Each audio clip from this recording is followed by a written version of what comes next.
Today we came out into nature to share a blessing of song and good vibrations with all the elementals as they prepare to give us a beautiful spring. We need a lot of nourishment where I am right now, a lot of love and water. So today we are communicating with Archangel Felier, the Archangel of the animals, and Archangel Chamuel, the Archangel of love, to send love.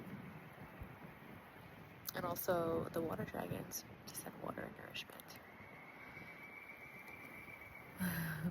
And the animals continue to communicate. And Archangel Metatron to send sunshine, yellow, beautiful orange, golden light through the stellar gateway chakra, above the head, almost 18 inches, connecting, sending healing and love. Have a blessed weekend and a happy Easter. Lots of love.